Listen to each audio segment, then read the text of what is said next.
So the orange figures represent the proportion of women who enter the field and leave it, right? So you can see it's highest in technology. In fact, it's over half. So, and this is about at the mid-career point that the study was done. Mid-career women leave technology at a pretty alarming rate. So if you think about the education required to be qualified to go into the field, and then the cost, right, to companies when people leave, right? It's a big investment.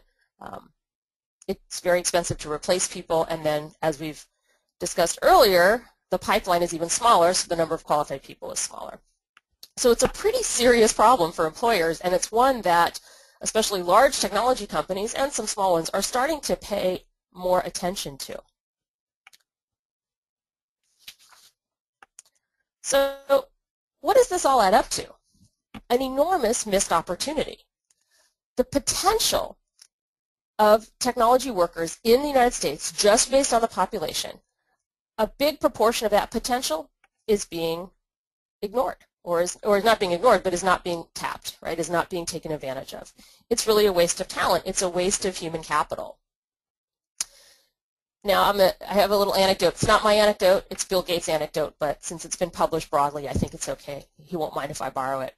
So some years ago, Bill Gates was speaking in Saudi Arabia, and he was giving a talk, and because of the culture and the expectations, the room was divided physically. There was a divider in the room with men on one side and women on the other. And during the Q&A session, he was asked a question, something along the lines of, in 10 years, we'd like Saudi Arabia to be a leading country in IT. Do you think we can get there? Or what would it take to get there? And Bill Gates paused for a minute, and he looked at the room. He said, well, if you're only going to draw on half your population, I don't think you're going to make it. One side of the room went crazy in response to this, but it's very telling, right? Now that's a very stark example because the room was literally divided, but the point is the same here. We have this huge potential that we're not drawing on. So think about the impact it would have if women were proportionally represented in CS along the same numbers that they are represented in the undergraduate population as a whole. Remember, over half, 57% of undergrad students in the United States are female, yet only 18% are major in CS. Now, there is a documentary coming out by an organization. It was produced by an organization called She++ at Stanford University. The documentary is coming out in April, and they do have a trailer out on YouTube. Because of some technology challenges, I won't be able to share it with you right now, but I would encourage you to go get the slides or just go on YouTube and search for She++. I also have this link on my blog, and take a look because it has a nice little animation of what it would mean if women were proportionally represented in CS the way they are in the general undergraduate population. So this is the first reason overall why I think the lack of women in tech is a concern. What is going to happen if we need these technology workers in order to make the country or make the world go and they're not there? What does it mean if we can't fill 1 million of those jobs with U.S. graduates? What is the effect? What is the impact? So big missed opportunity, big waste of human capital. All right. Now, there's another thing about women working in tech that I want to talk about that I think is a compelling reason to care about their numbers and the pipeline. In addition to needing more talent, we should care about this question because having more women in technology is actually good for innovation.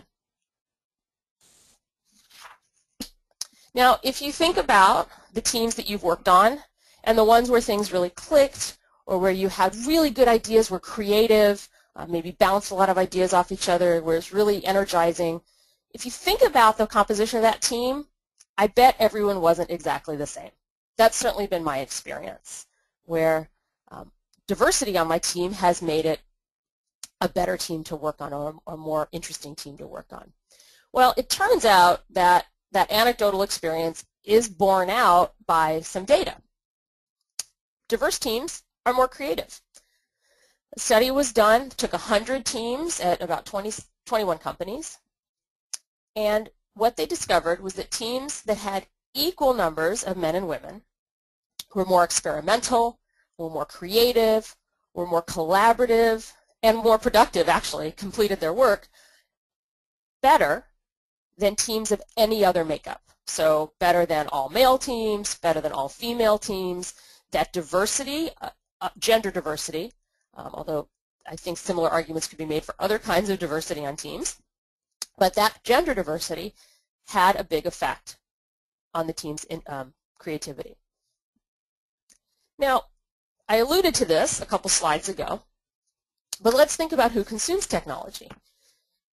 Diverse teams better reflect your customers. Women are major consumers of technology.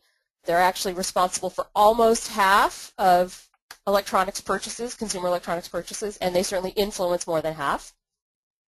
And when you think about social media, a reasonable recent phenomenon in terms of technology consumption, many of the major social media sites are well over 50% female user bases, including Twitter, Facebook, Yelp, Instagram. Sites like Pinterest and Etsy.com, 80% female. So if you think about teams creating technology or teams creating technology offerings for their customer base, whether they understand and really can deeply relate to their customers, if the team is not very diverse, which your customer base is, it's going to affect that. If your team is all male and your customers are all female, what does that mean?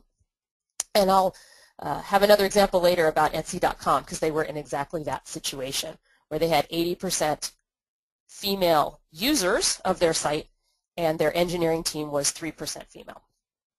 All right, so innovation, product development, creativity, all benefit from diversity on technology teams. As it turns out, so does innovation and invention. We spoke earlier about Hedy Lamarr and the patent she held. Had there been patents back in the day, Ada Lovelace probably would have held some. So taking just IT-related patents